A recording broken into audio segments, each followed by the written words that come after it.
لا حول ولا قوة إلا بالله العلي العظيم. أعوذ بالله من الشيطان اللعين الرجيم. بسم الله الرحمن الرحيم. الحمد لله رب العالمين.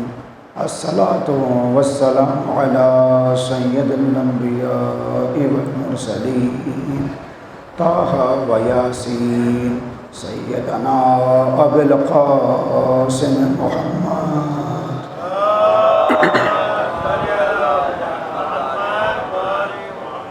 وعلى أهل بيته الطيبين الطاهرين المعصومين المظلومين المنتجبين المنتخبين الذين أذهب الله عنهم الرجس وطهرهم تطهيرا.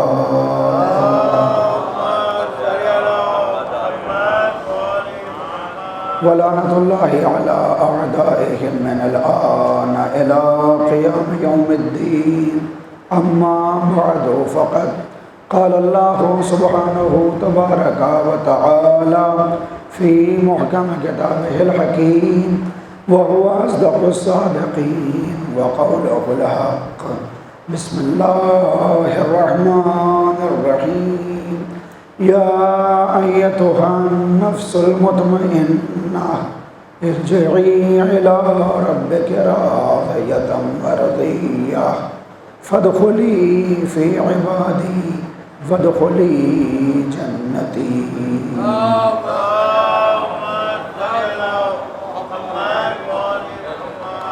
حاضرین گرامی قدر معزز سامعین کرام اور عزیزان مظلوم کربلا، قرآن کریم کے سورہ فجر سے آخری آیت جس کی تلاوت کا شرف حاصل کیا. قرآن کریم میں اللہ نفس مطمئنہ کو آواز دیتا ہے، اے نفس مطمئنہ پلٹ آ اپنے پروردگار کی طرف اس عالم میں کہ تو اس سے راضی ہو چکا ہے اور وہ تجھ سے راضی ہے. اور جب یہ رضایت تیرے حوالے ہو گئی تو فادخلی فی عبادی، میرے بندوں میں شامل ہو جا. اور جب خاص بندوں میں شامل ہو گیا تو بدخلی جنتی، یہ جنت تیرے حوالے ہے، اپنے داخلے کو اس میں یقینی بنا لے. نفس مطمئنہ کون ہے، کیا صفات ہیں اس کے؟ جب آپ قرآن اور احادیث کو اٹھا کر دیکھتے ہیں تو اس کا سب سے پہلا مصداق پیغمبر اسلام ختم مرتبہ حضرت محمد مصطفیٰ صلی اللہ علیہ وسلم، اور آپ کے بعد آپ ہی کے سچے جانشین یعنی ائمہ اہل بیت علیہ السلام نظر آتے ہیں. اور ان 14 کی فہرست میں بالخصوص امام حسین کے ساتھ اس لفظ نفس مطمئنہ کا ایک خاص رشتہ ہے، ایک خاص لگاؤ ہے. اور وہ اس بنیاد پر ہے کہ جب آپ عصر عاشورہ تک سارے امتحانات دے چکے اور ساری آزمائش ہو چکی تو پھر پروردگار نے ندائے غیبی کے ذریعے امام حسین کو اپنی جانب بلایا کہ نفس مطمئنہ اپنے پروردگار کی طرف پلٹا.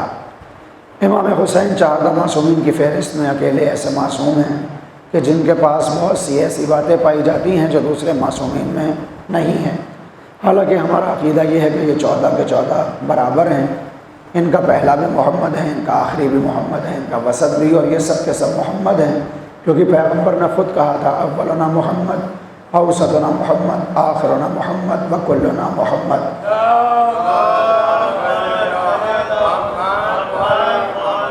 اور کسی مقام پر آپ نے فرمایا تھا کہ کبارنا و صغارنا سوا، ہمارے بڑے اور ہمارے چھوٹے سب کے سب برابر ہوتے ہیں، ان میں کوئی فرق نہیں ہوتا.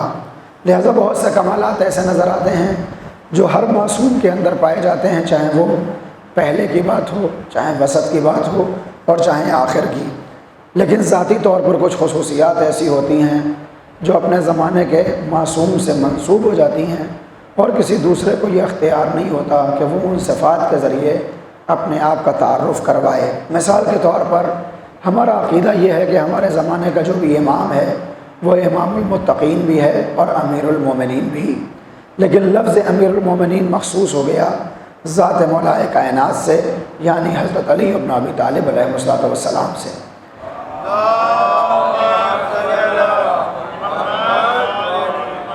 کہ جب آنے والا مولا امام جعفر صادق علیہ السلام کی خدمت میں حاضر ہو کر آپ کو سلام کرتا ہے انہی الفاظ کے ساتھ، السلام علیک یا امیر المومنین، تو امام علی مقام کہتے ہیں کہ آج کے بعد مجھے امیر المومنین کہہ کر مت بلانا۔ اس نے ہاتھوں کو جوڑا اور کہا کہ مولا اگر آپ مومنوں کے امیر نہیں ہیں تو پھر کون ہے اس زمانے میں جسے مومنوں کا امیر سمجھا جائے؟ تو امام نے جواب دیا کہ منصب کے اعتبار سے یقیناً ہم امیر المومنین ہیں، مگر یہ لفظ امیر المومنین، یہ لقب امیر المومنین مخصوص ہو چکا ہے ہمارے جد امجد کی ذات سے، لہذا ان کے بعد کسی کو یہ اختیار نہیں کہ وہ اپنے آپ کو امیر المومنین کہہ کر بلوائے۔ لہذا اسی طرح سے بہت سی باتیں جو کسی بھی ایک معصوم سے منسوب ہو جائیں اور دوسرے میں نہ پائی جائیں، ان کو اس معصوم کی خصوصیت کہا جاتا ہے۔ جب بات امام حسین کی آتی ہے تو 14 کی فہرست میں امام حسین کے پاس ایسی ایسی چیزیں ہیں جو 14 کی فہرست میں آپ کے علاوہ کسی اور کے پاس نظر نہیں آتی۔ مثال کے طور پر ان 14 میں اکیلے امام حسین ایسے ہیں کہ جن کی قبر کی مٹی کو خاک شفا قرار دیا گیا، کسی بھی معصوم کی قبر کی مٹی کو خاک شفا نہیں کہا گیا۔ پیغمبر اسلام جو سید و سردار ہیں، جو خاتم الانبیاء ہیں، ختم الرسول ہیں، آپ کی بھی قبر کی مٹی کو خاک شفا قرار نہیں دیا گیا۔ اگر کوئی مدینے جائے اور پیغمبر کی قبر کی مٹی لے آئے، یا بی بی زہرا کی قبر سے مٹی اٹھا لائے، یا نجف میں جا کر مولا کائنات کی قبر سے مٹی حاصل کر لے، اور ہندوستان میں لا کر جب کوئی مریض ہو تو یہ کہتے ہوئے اسے چکھا دے کہ یہ پیغمبر کی قبر کی مٹی ہے، یہ جناب زہرا کی قبر کی مٹی ہے، یہ مولا کائنات کی قبر کی مٹی ہے، اس کو کھا لو تمہیں شفا ہو جائے گی، اگر کوئی ایسا کرے تو نہ صرف یہ کہ اس سے شفا حاصل ہونے والی نہیں ہے، بلکہ فقہی اعتبار سے حکم لگایا جائے گا کہ مٹی کا کھانا حرام ہے، لہذا وہ مٹی چاہے پیغمبر کی قبر کی ہو اور چاہے مولا کائنات کی قبر کی۔ یعنی 14 کی فہرست میں سوائے امام حسین کے کسی کو یہ خاصیت حاصل نہیں ہے کہ اس کی قبر کی مٹی کو خاک شفا کہا جائے، مگر یہ امام حسین کی ذات ہے کہ جن کی خاک کا اثر یہ ہے کہ اگر مولا امام علی النقی علیہ السلام مریض ہوں، امام علیہ السلام مریض ہوتے ہیں، اپنے صحابی، اپنے سپاہی ابو ہاشم جعفری کو بلاتے ہیں، پیسے دیتے ہیں اور کہتے ہیں میری طرف سے کربلا کا سفر کرو، ہمارے جد کو نزدیک سے سلام کرنا، اور جب واپس آنا تو امام حسین کے قبر سے مٹی لے کر آنا تاکہ ہم تناول کریں اور اس بیماری سے نجات حاصل کریں۔ ابو ہاشم نے ہاتھوں کو جوڑ کر کہا کہ مولا آخر کیا ضرورت ہے کہ آپ مجھے کربلا میں بھیجیں، امام حسین کی قبر کی مٹی لے آؤں، جبکہ مدینہ نزدیک ہے، اگر میں یہاں سے مدینہ چلے جاؤں اور وہاں سے پیغمبر کی قبر کی مٹی لاؤں تو وہ آپ کو فائدہ پہنچائے گی۔ امام علی مقام نے جواب دیا کہ نہیں، پروردگار نے اگر کسی کی قبر کی مٹی میں شفا رکھی اور کھانے کی اجازت دی ہے تو وہ صرف اور صرف ہمارے جد امام حسین ہیں، ان کے علاوہ کسی کو بھی یہ اجازت حاصل نہیں ہے کہ ان کی قبر کی مٹی لائی جائے۔ تو یہ پہلی صفت امام حسین کی ہے۔ دوسری صفت میں نے جیسا کسی اور مجلس میں بھی عرض کیا تھا کہ کسی کی بھی صفِ ازاں یا اس کے شہادت کے دن بچھاتے ہیں یا شب شہادت میں، اس کے علاوہ اس کا غم نہیں ہوتا۔ اسی طرح سے کسی بھی معصوم کی شہادت کے بعد اس کا چہلم وارد نہیں ہوا، نہ پیغمبر اسلام کے چہلم کے لیے روایتیں ملیں گی، نہ مولا کائنات کے چہلم کے لیے، نہ امام حسن کے چہلم کے لیے، نہ امام صادق کے چہلم کے لیے، مگر یہ امام حسین ہے کہ آپ کے 40 کے اوپر نہ صرف یہ کہ امام ششم بلکہ امام یازدہم سے جب پوچھا گیا کہ مومن کی علامات کتنی ہیں، مومن کی نشانیاں کتنی ہیں، تو ان 5 علامتوں میں آپ نے بیان فرمایا علامات المومن الخمس، مومن کی 5 علامتیں ہیں۔ الصلاۃ 51، پہلی علامت یہ ہے کہ مومن روزانہ 51 رکعت نماز پڑھتا ہوگا۔ دوسری علامت یہ ہے وتختم بالیمین، جب وہ انگوٹھی پہنتا ہوگا تو اس کا دایاں ہاتھ انگوٹھیوں سے خالی نہیں ہوگا۔ تیسری علامت یہ ہے والجہر بسم اللہ الرحمن الرحیم، جب بسم اللہ کہے گا تو بلند آواز سے کہے گا۔ یہی وجہ ہے کہ ہماری اخفاتی نمازوں میں بھی، یعنی ظہرین کی نمازوں میں بھی جب سورہ پڑھا جاتا ہے تو بسم اللہ بلند آواز سے ہوتی ہے۔ 5 علامتوں میں 3 علامتیں جدا ہیں، ایک نماز کی تعداد ہے، ایک تختم بالیمین یعنی انگوٹھی، اور تیسرا قرآن ہے، اور پھر جو 2 علامتیں ہیں اس میں ایک ہے تعفیر الجبین یعنی اپنی پیشانی کو خاک امام حسین پر رکھنا، اور ایک علامت ہے زیارت الاربعین یعنی مومن وہ ہوگا جو 40 کے دن امام حسین کی زیارت کرے گا۔ تو یہ 40 مخصوص ہے صرف اور صرف امام حسین سے۔ امام حسین کے علاوہ کسی کا اربعین نہیں ہے، کسی کی روایت آپ کو نہیں ملے گی کہ ان کا چہلم منایا جائے۔ یہ دوسری خاصیت ہے امام حسین کی۔ تیسری خاصیت کہ جب آنے والا مولا امام جعفر صادق علیہ السلام کی خدمت میں حاضر ہوا اور آ کر کہتا ہے کہ مولا یہ بتائیے کہ کیا پیغمبر نے اپنی زندگی میں کبھی یہ کہا تھا ان الحسین مصباح الہدی و سفینۃ النجات؟ امام نے کہا ہاں، پیغمبر نے یہ کہا ہے کہ حسین ہدایت کا چراغ ہے اور نجات کی کشتی ہے۔ اس نے کہا مولا اگر پیغمبر نے یہ کہا ہے تو مجھے ایک اعتراض اور سوال ہے۔ امام نے کہا بتا تجھے سوال کیا ہے، اعتراض کیا ہے؟ تو یہ کہتا ہے کہ مولا میرا عقیدہ تو یہ ہے کہ آپ بھی ہدایت کا چراغ اور نجات کی کشتی ہیں، پیغمبر اسلام بھی ہدایت کا چراغ اور نجات کی کشتی ہیں، مولا علی بھی ہدایت کا چراغ اور نجات کی کشتی ہیں، اور حسین بھی ہدایت کا چراغ اور نجات کی کشتی ہیں۔ امام نے کہا یقیناً ہم سب کے سب نجات کی کشتی بھی ہیں اور ہدایت کا چراغ بھی۔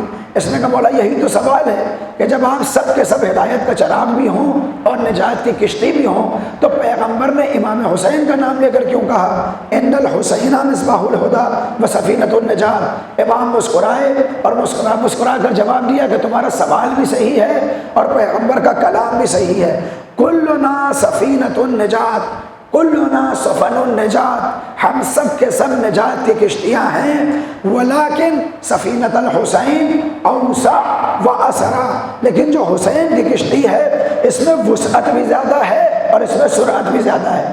امام حسین کا نام اس لیے لیا کہ امام حسین کی کشتی میں اسپیس بہت ہے، جگہ بہت ہے، یعنی ہم سب نجات کی کشتیاں ہیں۔ جو پیغمبر کی کشتی میں سوار ہوگا وہ بھی کامیاب ہوگا، جو علی کی کشتی میں سوار ہوگا وہ بھی کامیاب ہوگا، جو امام صادق کی کشتی میں سوار ہوگا وہ بھی کامیاب ہوگا، مگر ان کشتیوں میں شامل ہونے کے لیے کچھ شرطیں ہوتی ہیں کیونکہ جگہ کم ہے، اتنی وسعت نہیں ہے کہ پوری کائنات کو سوار کیا جائے، شرطیں ہیں۔ پیغمبر کی کشتی میں وہ سوار ہوگا جو اشہد ان لا الہ الا اللہ کہے گا، اشہد ان محمد رسول اللہ کہے گا۔ علی کی کشتی میں وہ سوار ہوگا جو کہے گا اشہد ان لا الہ الا اللہ، اشہد ان محمد رسول اللہ وان امیر المومنین علی ولی اللہ۔ یعنی پیغمبر کی کشتی کے لیے 2 شہادتوں کی شرط ہوگی، علی کی کشتی کے لیے 3 شہادتوں کی شرط ہوگی۔ میں امام صادق ہوں، میری کشتی بھی نجات تک پہنچاتی ہے، مگر میری کشتی میں آنے کے لیے شرطیں ہیں کہ مجھ کو امام مانتا ہو، مجھ سے پہلے 5 اماموں کو مانتا ہو، پیغمبر کو مانتا ہو، اللہ کو مانتا ہو، تب جا کر بیٹھے گا اور کامیاب ہوگا۔ ہم سب نجات کی کشتی ہیں، لیکن حسین کی کشتی میں اتنی وسعت ہے، اتنی جگہ ہے، اتنا اسپیس ہے کہ یہاں آنے کے لیے کوئی شرط نہیں ہے، کوئی لا الہ الا اللہ کہتا ہو یا نہ کہے، کوئی محمد رسول اللہ کہے یا نہ کہے، کوئی علی کو ولی اللہ مانے یا نہ مانے، حسین کی کشتی پر آنے کے لیے کوئی شرط نہیں ہے سوائے 2 شرطوں کے کہ ذہن میں انسانیت ہو، قلب میں ظرفیت ہو۔ حسین استقبال کرتے ہوئے نظر آتے ہیں۔ پیغمبر نے فرمایا ان الحسین مصباح الہدی، یہ حسین ہدایت کا چراغ ہے، نجات کی کشتی ہے، جو بیٹھے گا کامیاب ہوگا۔ ہر ایک کی کشتی میں جانے کی شرائط، امام حسین کی کشتی میں جانے کی شرطیں صرف 2، انسانیت و ظرفیت۔ اب جب آ جائے گا تو پھر یہ کردار امام حسین ہے کہ اس کی جذابیت کا تقاضا یہ ہوگا کہ ادھر کشتی میں بیٹھے گا، اشہد ان لا الہ الا اللہ بھی کہے گا، اشہد ان محمد رسول اللہ بھی کہے گا۔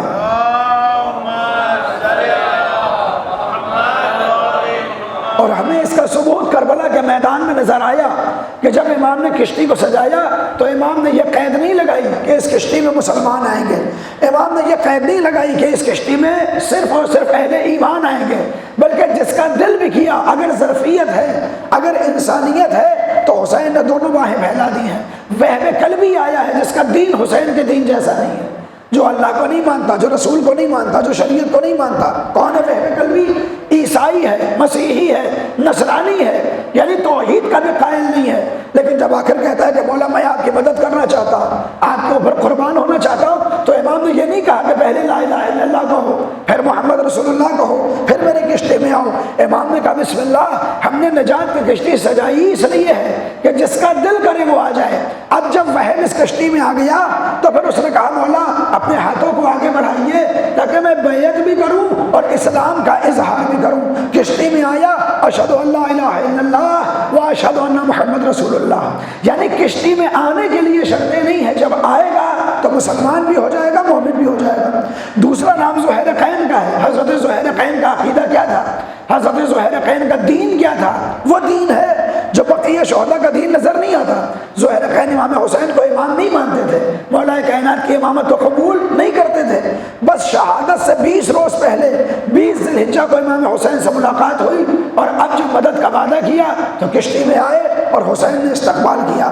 تیسرا نام حر دلاور کا ہے کہ جب یہ آیا تو اس کا عقیدہ حسین والا نہیں ہے، اس کا دین حسین والا دین نہیں ہے، اس کا عمل حسین والا عمل نہیں ہے، مگر جب آ کر کہتا ہے کہ مولا کیا میری خطا معاف ہو سکتی ہے، حسین نے یہ نہیں کہا کہ تم تو میرے خدا کو نہیں مانتے، تم تو میرے اس پیغمبر کو نہیں مانتے جو عقیدہ میرا پیغمبری کے لیے ہے، تم تو میرے بابا کو نہیں مانتے، کچھ بھی نہیں کہا۔ حسین نے سینے سے لگا کر کہا میں نے معاف کیا، میرے خدا اور رسول نے معاف کیا۔ کیوں؟ اس لیے کہ حسین کی کشتی میں وسعت اتنی زیادہ ہے کہ جس کا دل کرے وہ آ جائے، حسین استقبال کرتے ہیں۔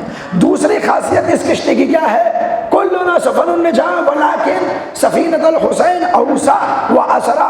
دوسری صفت یہ ہے کہ حسین کی کشتی میں سرعت بہت زیادہ ہے، تیزی بہت زیادہ ہے۔ ہم سفر کرتے ہیں، الگ الگ طرح کی چیزیں ہوتی ہیں، ایک ٹرین ہوتی ہے پیسنجر، پھر ایکسپریس ہو جاتی ہے، پھر سپر فاسٹ ہو جاتی ہے۔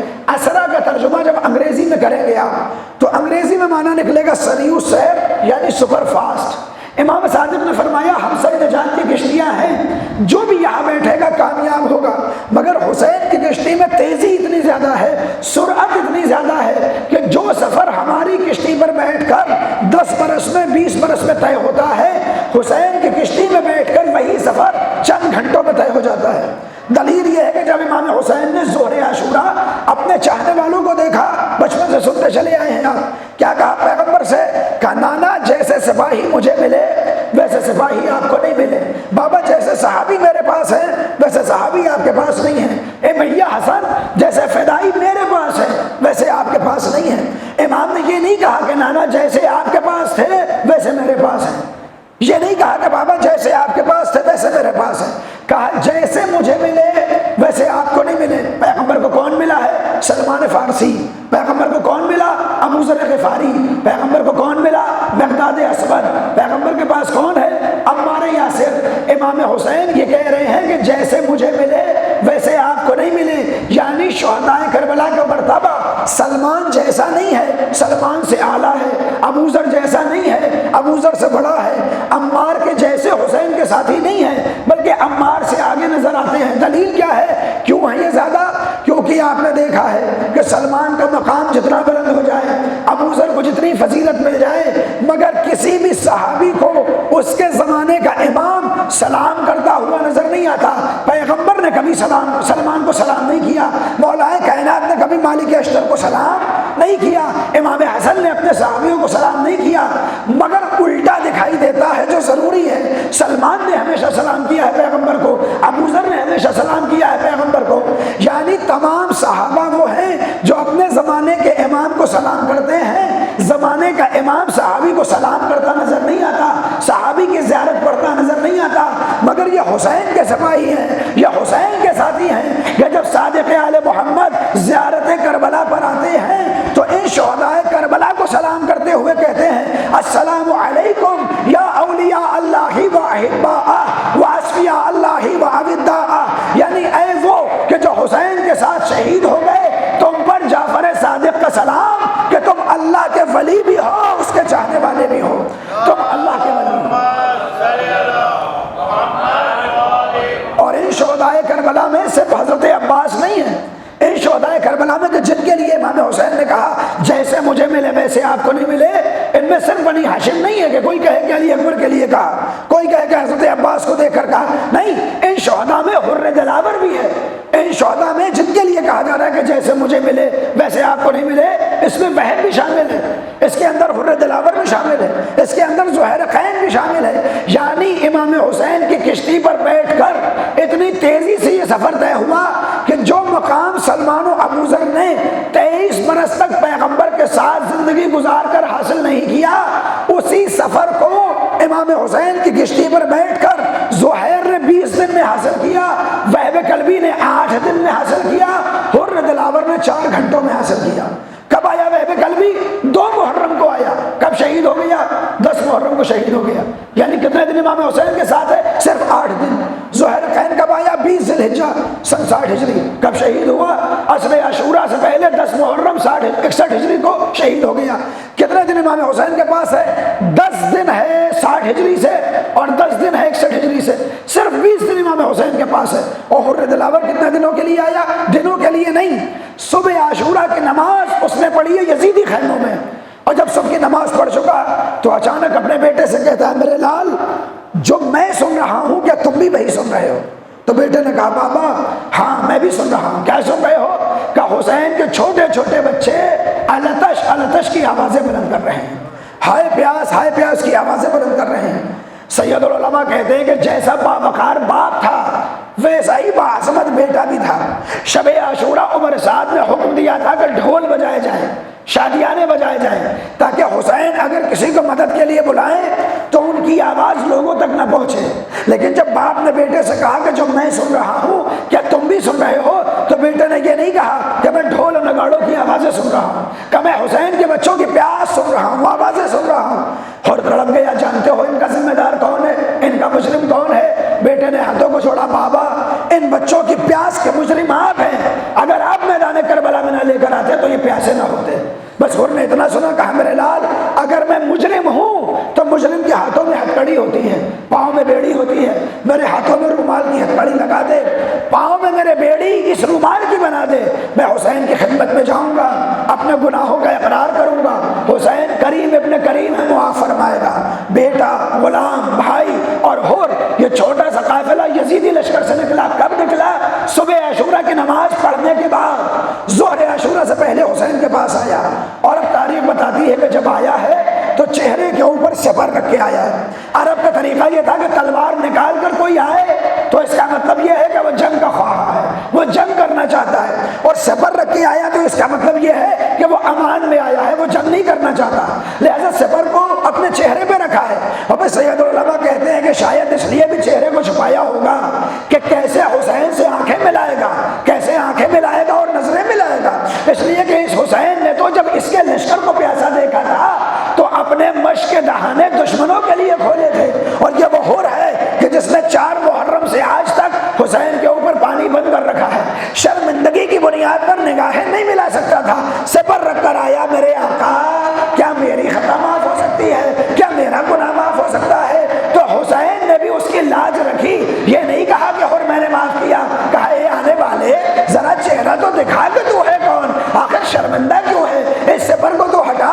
اور اب جو سپر ہٹائی تو حسین نے حر کو دیکھا، حر نے حسین کو دیکھا، سینے سے لگا کر کہا میں نے معاف کیا، میرے خدا و رسول نے معاف کیا، میں اتنا سننا تھا۔ حر نے ہاتھوں کو جوڑا، میرے مولا میں تو تب سمجھوں گا معاف ہوا جب مجھے مرنے کی اجازت مل جائے۔ حسین نے حر کو مرنے کی اجازت دی، بوڑھا باپ میدان کارزار کی جانب بڑھنے لگا، حر کا جوان بیٹا سامنے آ کر کہتا ہے میرے مولا یہ تو جوان عرب کے لیے بڑی ذلت والی کا والا کام ہوگا کہ بوڑھا باپ تو قربان ہو جائے اور جوان زندہ رہے، پہلے اس جوان کو اجازت دیجئے اپنی جان کا ہدیہ آپ کو پیش کرے، اس کے بعد بابا کو اجازت ملے گی۔ حر کے بیٹے کو اجازت ملی، میدان کارزار میں آیا، جنگ کے جوہر دکھانے شروع کیے، سر پہ گرز لگا، اپنے ضعیف بات کو آواز دی، واہ ابتا ادرکنی، واہ ابتا ادرکنی۔ بوڑھے باپ نے کمر کو سنبھالا، جوان کی میت پر آنا چاہتا ہے، مگر جب میت پر پہنچا تو عجیب منظر ہے، حر سے پہلے حسین پہنچ چکے ہیں، حر کے بیٹے کا سر حسین کے زانوں پر ہے، حسین حر کے بیٹے کے بالوں کو سہلا رہے ہیں، خون کو صاف کر رہے ہیں۔ حر تڑپ گئے، میرے مولا غلاموں کے سر آقا کے زانوں پر نہیں ہوتے، حسین کا معرکۃ الارا جملہ۔ ارے حر جوان کی میت پر بوڑھے باپ نہیں آتے، اے میرے مولا حر کے بیٹے کا اتنا خیال، حر کا اتنا خیال، ارے ابھی چند ساتیں گزریں گی، کڑیل جوان علی اکبر خیمے میں حاضر ہوگا، اے میرے بابا مرنے کی اجازت دے دو، اے میرے بابا مرنے کی اجازت دے دو، کسی طرح اجازت ملے گی، علی اکبر گھوڑے پر سوار ہوں گے، میدان کارزار کی جانب بڑھنے لگیں گے، اچانک آہٹ محسوس ہوگی، اب جو اکبر پلٹ کر دیکھیں گے بوڑھا باپ اپنی ضعیفی کو سنبھالے ہوئے، کمر پہ ہاتھوں کو رکھے ہوئے تعاقب کرتا ہوا دکھائی دے گا، اکبر گھوڑے کو روکیں گے، گھوڑے سے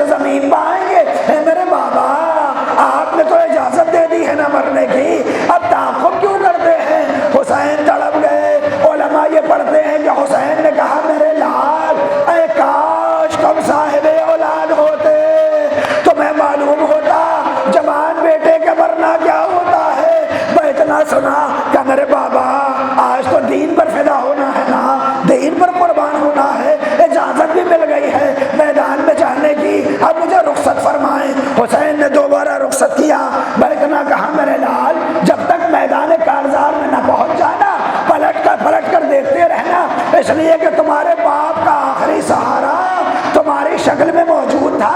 جب یہ دل کرتا تھا کہ نانا کی زیارت کروں، تمہارے چہرے کی زیارت کرتا تھا، مگر آج کے بعد تمہارا چہرہ نصیب نہ ہوگا، پلٹ کر دیکھتے رہنا، میں پیغمبر کے چہرے کی زیارت کرتا جاؤں گا۔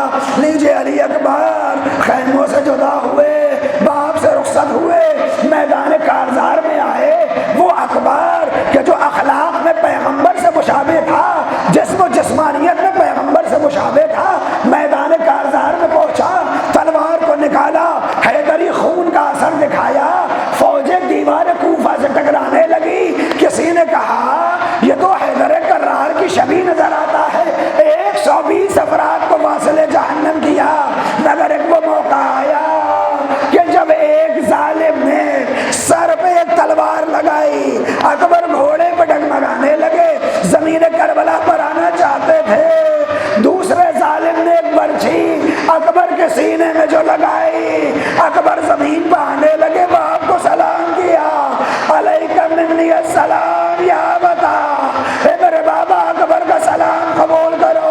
بوڑھے باپ نے ضعیفی کو سنبھالا، کمر پہ ہاتھوں کو رکھا، میدان کارزار میں آیا، اکبر کا جنازہ ہے، ایڑیاں رگڑتے ہوئے اکبر جو نظر آئے، دو زانو ہو کر حسین بیٹھے، اے میرے لال کوئی وصیت ہو تو بیان کرو۔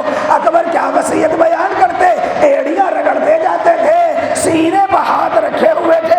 حسین تڑپ کر کہتے میرے لال ارے ہاتھ سے کیا چھپاتے ہو، ذرا ہاتھ تو ہٹاؤ۔ اکبر نے جو ہاتھ ہٹایا، برچھی کی علی سینے میں نظر آنے لگی۔ حسین نے آستینوں کو الٹا، جوان کے سینے سے برچھی کی علی جو نکالی، کلیجہ علی میں الجھ کر باہر آیا۔ حیدر کرار نے شجاعت کی داد دی۔ اے میرے لال یہ امتحان سب سے بڑا ہے کہ جوان کی میت ہو، بوڑھا باپ ہو، برچھی کی علی میں کلیجہ ہو، مگر ہاں حسین سب کا جنازہ لے کر گئے ہیں خیمے تک، اکبر کا جنازہ بھی لے کر جانا ہے۔ چاہتے یہ تھے کہ میت کو اٹھائیں، مگر جنازہ سنگین تھا، حسین اٹھا نہ سکے۔ بنی ہاشم کے بچوں کو بلایا، اے بنی ہاشم کے بچوں ہم شکل مصطفیٰ کا جنازہ لے کر جاؤ، مگر کون تھا جو جنازہ لے جاتا؟ حسین نے ہمت کو سمیٹا، سینے سے سینہ لگایا، جوان کی میت کو اٹھایا۔ اکیلے حسین اکبر کی میت کو اٹھاتے جاتے ہیں، پیر زمین پر خط دیتے چلے جاتے تھے۔ میں کہتا ہوں مولا اکبر آپ بڑے مظلوم ہیں، ارے کوئی جیسا بھی مسافر ہو، کتنا بھی غریب کیوں نہ ہو، مگر جب میت اٹھتی ہے 4 شانے نصیب ہوتے ہیں۔ اے میرے مولا اکبر آپ کا جنازہ اکیلے حسین نے اٹھایا، مگر آپ سعادت مند ہیں، آپ کا جنازہ تو اٹھ گیا، مگر ہائے رے عصر عاشورا، فاطمہ کی کمائی زمین کربلا پر ہے، کوئی جنازہ لے جانے والا نہ تھا۔ ارے جنازہ تو کجا، کوئی شہادت کی خبر بھی پہنچانے والا نہ تھا۔ ذوالجنان پیشانی کو خون حسین نے رنگین کیا، خیمے کی جانب آیا، زینب نے ذوالجنان کو دیکھا، اے میرے لال اٹھو، پنجتن کا خاتمہ ہوا، زمین کربلا پہ زلزلہ ہے۔ زین العابدین تڑپ گئے، پھوپھی اماں ارے ذرا خیمے کا پردہ ہٹائیے۔ اب جو خیمے کا پردہ اٹھا، حسین کا سر نو کے نیزہ پہ نظر آیا۔ السلام علیکہ یا ابا عبداللہ، السلام علیکہ ورحمۃ اللہ۔ اے میرے بابا اس عالم غربت میں سب نے ساتھ چھوڑا، اب آپ بھی جا چکے ہیں، کربلا سے کوفہ، کوفہ سے شام کا سفر ہوگا، آپ کا امتحان تو تمام ہوا، اب میری آزمائش ہوگی۔ اہل حرم میں مقنعو بے چادر، یزید پلید کا دربار ہوگا، شرابیوں کا ہجوم ہوگا، کس طرح سے دربار میں وارد ہونا ہے۔ وَسَيَعْلَمُ الَّذِينَ ظَلَمُوا أَيَّ مُنقَلِبٍ يَنقَلِبُونَ إِنَّا لِلَّهِ وَإِنَّا إِلَيْهِ رَاجِعُونَ۔ رضا بقضائه وتسلیما لامرہ۔ پروردگار تو رحمان الرحیم ہے، مالک القدوس ہے، ہماری شہرت سے زیادہ قریب، اور ہم تیرے گناہ گار بندے، لیکن معبود تیرے دروازے پناہ ہیں، تو پھر کس کا در ہے جس کو کھٹکھٹائیں؟ پروردگارہ تجھے واسطہ ہے تیری رحمتوں کا، تجھے واسطہ ہے تیرے وعدہ مغفرت کا، تجھے واسطہ ہے تعزیہ داری کا، تجھے واسطہ ہے سزاداری کا، ہمارے تمام گناہان کبیرہ و صغیرہ کو معاف فرما۔ پروردگارہ جہاں جہاں شیعان حیدر کرار موجود ہیں ان کی جان مال عزت آبرو ناموس کی حفاظت فرما۔ معبود جو مقروض ہیں ان کے قرضوں کو غیب سے ادا فرما، جو بے روزگار ہیں ان کو روزگار عنایت فرما، جو بے اولاد ہیں ان کو اولاد صالح عنایت فرما۔ سب سے بڑی دعا امام زمانہ کے ظہور میں تاجیل فرما، ہم سب کو اس لائق بنا کہ ان کے انصار میں شامل ہوں۔ وسيعلم الذين ظلموا